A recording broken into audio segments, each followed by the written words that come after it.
Samundra Manthana, the legendary event of ocean churning done by gods and demons, is a very popular Hindu tale. This event was organized to achieve the Nectar of Immortality, the Amrit. The one who would drink Nectar of Immortality would never die. As the lesser gods and demons were still mortal before this event, they really wanted to lay their hands on this divine nectar. But through this event, did only the Nectar of Immortality came out of the ocean?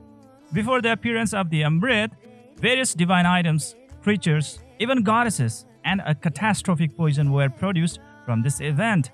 So what were all those divine items? How did the gods and demons share them? Did everything go well? Did lesser gods and demons finally become immortal? Hello YouTube, welcome to Hinduverse. Please subscribe to this channel to keep yourself updated with more fascinating stories and tales of Hindu mythology. According to Bhagavata Purana, gods and demons had been fighting with each other for aeons and no one were able to get the ultimate victory. Sometimes the gods would win the war and sometimes the demons. Tired, one day both parties came up with a mutual understanding to achieve Amrit, the Nectar of Immortality. They believed that the nectar would solve the issue of being killed by each other as they would never die and the wars would become meaningless.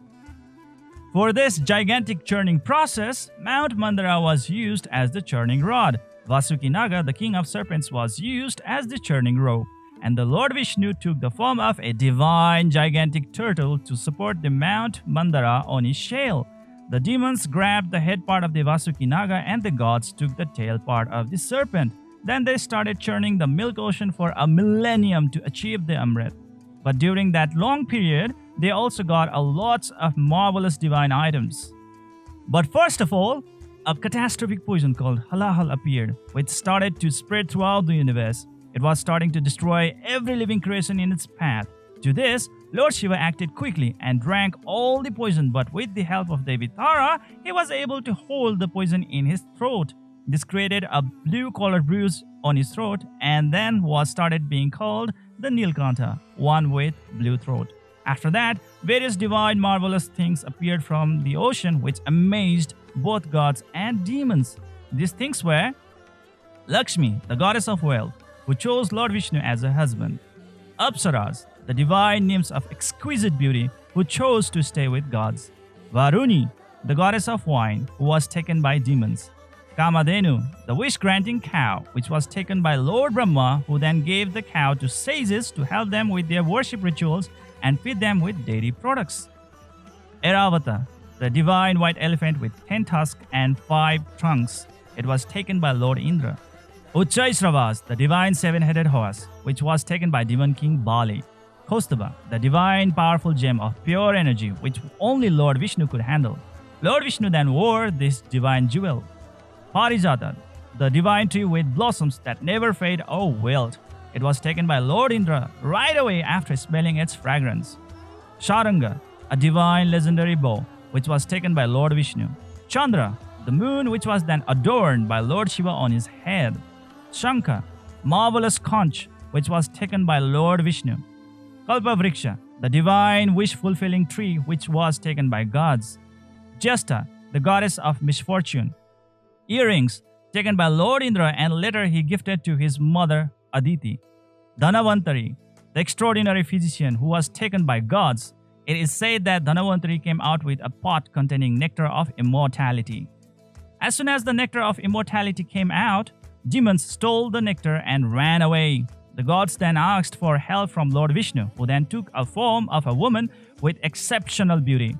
This female form of Lord Vishnu was named Mohini Avatar. Her exquisite beauty distracted the demons and she was able to get back the nectar of immortality. She then distributed the nectar to the gods, after which even the lesser gods became immortal. A demon named Sarvanu disguised himself as a god and drank some nectar too. The sun god and the moon god noticed this disguise and informed Mohini of them. Immediately, Mohini cut off his head with her discus, the Sudarshana chakra. Due to the effect of nectar, the demon did not die even after being severed. The head and body of the demon was then called Rahu and Ketu respectively, which then later became the planets of solar system. After this event, the demons realized the trickery of Lord Vishnu, but it was already too late, as gods had already become immortal and Lord Vishnu flew away from the scene. The gods easily defeated the demons with the new vigor and effect of immortality from the nectar. And this is the legendary mythic story of Samundra Manthana, the churning of milk ocean.